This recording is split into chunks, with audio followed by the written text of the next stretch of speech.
परस्पर का विश्वास ऐसा था, पुत्र ने कह दिया, पिता ने स्वीकार कर लिया, पिता ने कहा, पुत्र ने स्वीकार कर लिया।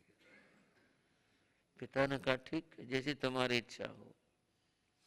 राजा ने सेनापति को और सबको निर्देश दिया, राजकुमार का ध्यान रखना, क्योंकि लड़ना तो सेना न होता है, उनका तो दिशा निर्देश होता है। सेना सन्नद्ध थी, राजकुमार पार्श रथ में सवार हुए और फिर बिगुल और नगाड़ों के साथ सेना ने कूच कर दिया, चल पड़े, कलिंग पहुंचे। आपके मन में हो सकता है प्रश्न भी आया हो, तीर्थंकर जिसने होना है, भाव रूप से तो अभी है, और जब साधना करके उस पद को पाना है, वो लड़ाई लड़ेंगे, वो तलवार उठाएंगे और वो आदमियों को मारेंगे, कैसे होगा? हाँ जी, सवाल तो आया होगा मन में, नहीं आया, थोड़ा बहुत किसी कोने में तो आया होगा। और ये लड़ाई के लिए चल दिए साहब। तीर्थंकरों की महिमा अद्भुत होती है। आप और हम अपने बुद्धि की तराजू पर उनकी महिमा को तौल नहीं सकते, वो तो बात ही और होती है। जब वहां कलिंग में पहुंचे, अब यहां तीर्थंकर का पुण्य सामने आया, और ये सच है कि लड़ाई लड़ते नहीं है, उनका तो अपना प्रभाव, अतिशय महिमा ऐसी होती है, उन्हें लड़ने की जरूरत नहीं पड़ती। यमराज की सेना जिसने नगर को, राजधानी को घेरा हुआ था, जैसे इनकी सेना पहुंची, राजकुमार जैसे रथ पर एक मुद्रा में खड़े हुए, कलिंगराज ने कहा अब हम बच के नहीं जा सकते। ये सेना बाहर से आ गई, आगे महाराज की सेना है, कलिंगराज की, अब क्या होगा? हम मारे जाएंगे। उन्होंने तत्काल समर्पण कर दिया। ये तीर्थंकर की पुण्यवानी होती है, क्योंकि लड़ने की जरूरत नहीं होती। युद्ध में अगर कभी गए हैं तो शत्रु पक्ष अपने आप समर्पण कर देता है, ये इनकी पुण्यवानी है। समर्पण कर दिया उन्होंने, युद्ध तो हुआ ही नहीं, समर्पण कर दिया। राजकुमार पार्श ने कहा तुम हमारे पिताश्री के मित्र राजा, उनसे क्षमा मांगो, हमारे से नहीं। और ऐसा ही वातावरण बनाया गया। यमनराज कलिंगराज के सामने गए, क्षमा मांगी, और फिर जो क्षमा मांग ली, क्षमा कर दिया, वह अपने सेना को लेकर लौट गया। पाश कुमार का नगर में भव्य अभिनंदन हुआ। इनकी महिमा से हमारी मुसीबत दूर हो गई, विपत्ति टली गई। एक दो दिन आतिथ्य रूप में वहां प्रवास किया, फिर अपने सेना को लेकर आ गए। वाराणसी में उत्सव मनाया गया। हमारे राजकुमार ने इतना बड़ा काम किया, इतना बड़ा युद्ध किया, इतना कुछ हुआ, बड़ा उत्सव मनाया। राजकुमार बड़े सहज थे, कुछ नहीं, जैसे उनका कोई मतलब ही ना हो। राजा को भी खुशी हुई कि राजकुमार बहुत प्रभावशाली रहा, इसने जाकर ऐसा कुछ कर दिया और विजय प्राप्त की, खुशी मनाई। बंधुओं, एक रात का समय फिर बीत गया। राजा राज्यसभा में उपस्थित थे। महाराज अश्वसेन सभा बैठी हुई थी, राजकुमार के गुण गाए जा रहे थे। राजकुमार नहीं थे, वो अपने कक्ष में थे। तभी कलिंग देश की ओर से, कलिंग महाराज की ओर से एक पुरोहित और राजकुमार, वहां का कुछ और गणमान्य लोग, ये लोग राज्यसभा में आए। आइए, स्वागत है आपका, आओ। उनको बैठने को आसन दिए जाने लगे। पुरोहित ने कहा, नहीं, हमें पहले कुछ कहना है। कहिए, फरमाओ क्या कहना है। हमारे मित्र के यहां से आए हो, बड़ी खुशी की बात है। राजा यही समझ रहे थे, धन्यवाद देने आए होंगे और क्या बात होगी। उन्होंने तो थाली के ऊपर ढका कपड़ा हटाया, उसमें नारियल था, तिलक करने का कुछ सामान था, कुछ और था। राजा देख रहे थे क्या बात। निवेदन सेनापति की ओर से किया गया कि महाराज ने अपने पुत्री प्रभावती के विवाह के लिए राजकुमार को चुना है और हम यह जो भी संसार की भाषा में बोलते हैं, रिश्ता, नाता, टिक्का, ये लेकर के आए। ये ऐसा ही है। राजकुमारी का भी प्रण है कि वो विवाह करेगी तो पांच कुमार से करेगी, अन्यथा अविवाहित रहेगी। महाराज ने भी ऐसा ही कहा है और ये हम लेकर आए। भाई, ये तो आपका स्वागत है, लेकिन ये तो राजकुमार से ही पूछना पड़ेगा। बंधु, राजकुमार से बात हुई। तीर्थंकरों के दोनों स्पर्शनाओं का जिक्र शास्त्र में आता है। उनका जिक्र भी है जिनके विवाह हुए, उनका जिक्र भी है जिनके विवाह नहीं हुए, दोनों का जिक्र है। ये संसार पक्ष है, इसमें उनके साधना का कोई मामला नहीं है। साधना तो वहां शुरू होगी कि जहां पर वो दीक्षा ग्रहण करेंगे। पार्श कुमार से कहा गया, बातें हुई और अंततः वो जानते थे इस बात को कि मेरी स्पर्शना है, अतः मौन हो गए और मौन होने के बाद वो जो क्रम था स्वीकार कर लिया गया और रिश्ता हो गया। होने के बाद विवाह भी रखा गया और बड़े शोभा के साथ में विवाह संपन्न हुआ। राजकुमार पाश विवाहित होकर अब यहां पर आ गए। समय और बीतता जाता है बंधु। इस समय बीतने के साथ साथ घटनाएं उभरती जाती हैं। राजकुमार पाश, रात्रि का समय था, अपने कक्ष में बैठे हुए थे, नितांत एकाकी, अकेले।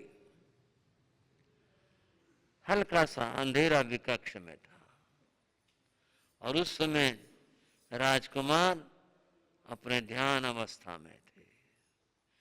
क्योंकि तीर्थंकरों का गृहस्थ जीवन निष्प्रिय भाव वाला होता है। संसार का कोई आकर्षण, कोई भाव उनके अंतर में नहीं होता।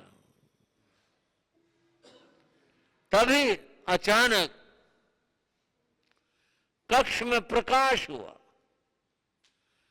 घुंघरुओं की आवाज आई और देखते ही देखते पूरा कमरा प्रकाश से भर गया। होने वाले तीर्थंकर पाश कुमार ने आंखें खोली, देखा 9 देव उनके सामने हाथ जोड़े हुए खड़े थे। इनको लोकांतिक देव कहते हैं। क्या कहते हैं? लोकांतिक देव कहते हैं। वो खड़े हुए थे, हाथ जोड़े खड़े हुए थे। पार्श ने उन सबको देखा। उन देवों ने प्रार्थना की, अरहा बुझ है, बुझ है, बुझ है।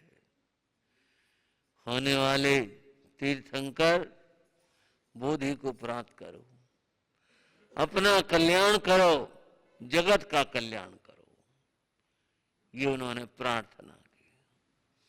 आप सोच रहे होंगे प्रार्थना से क्या मतलब था, क्या बात थी, आप और समझेंगे।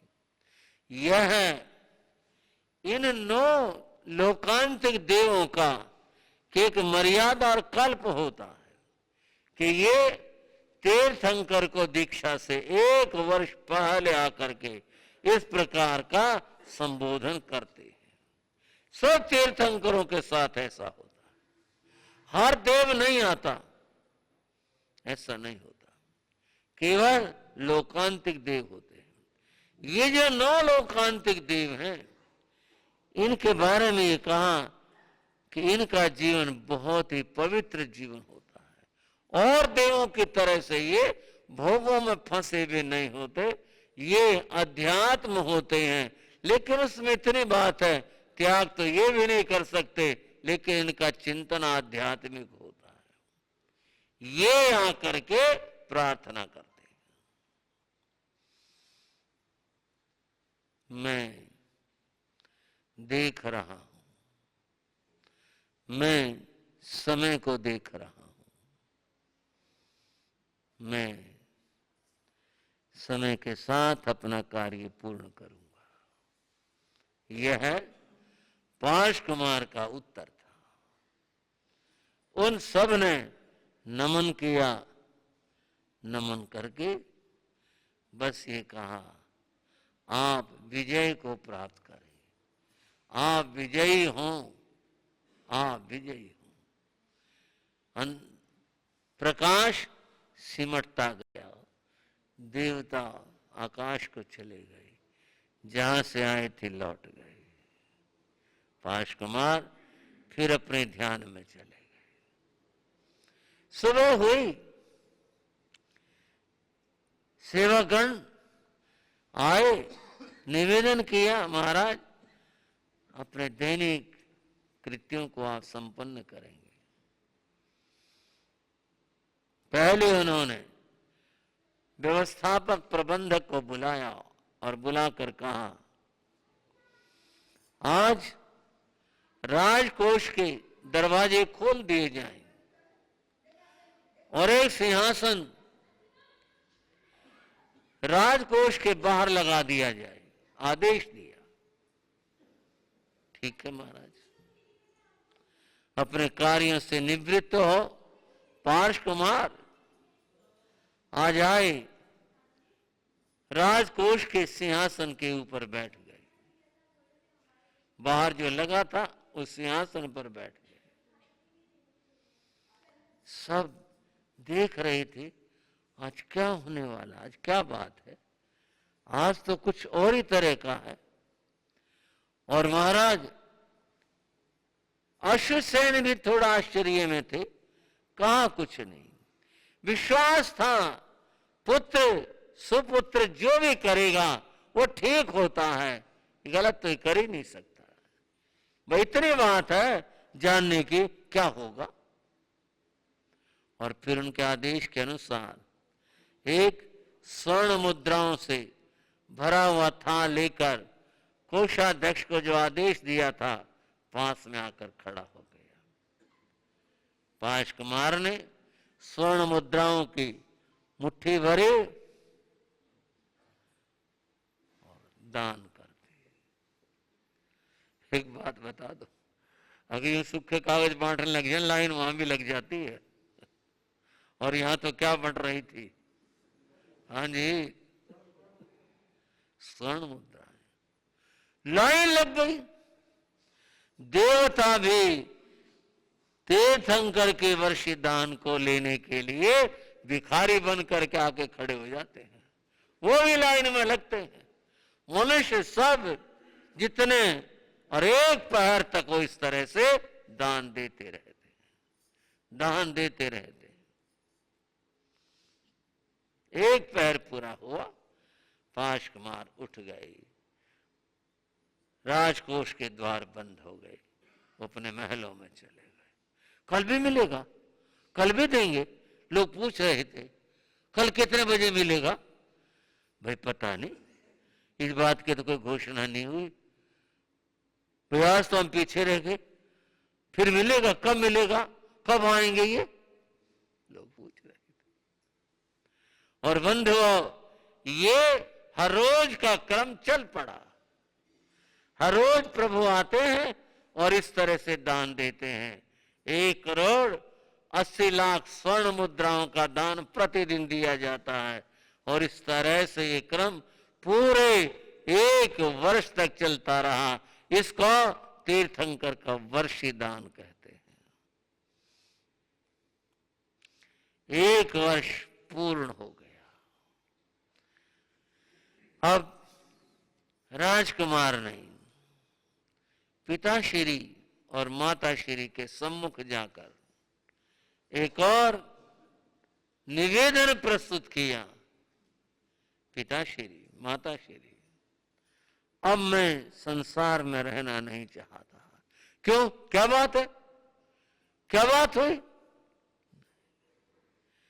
मेरे जीवन का जो लक्ष्य है वो यहां महलों में रहना और ये संसार के सुख भोग इनका अनुभव करना, ये मेरे जीवन का लक्ष्य नहीं है। तो फिर क्या है? मैं इस सब का परित्याग करूंगा और परित्याग करके मैं वन में मुनि बनकर वन में जाऊंगा, अपनी साधना करूंगा और जो परम लक्ष्य है आत्मदर्शन का, मुक्ति को प्राप्त करने का, मैं उसे प्राप्त करूंगा। अब मैं नहीं रहूंगा, कल मैं राजमहलों को छोड़ दूंगा। बंधुओं, वैराग्य पाश कुमार को था, मां और बाप को नहीं था। वही भाव जो आमतौर पर होते हैं। आग्रह किया, नहीं पुत्र ऐसा न करो, हम कैसे करेंगे, और ये प्रभावती तुम्हारी पत्नी ये कैसे करेगी, कैसे होगा। मैं सब संसार को अच्छे से समझता और जानता हूं।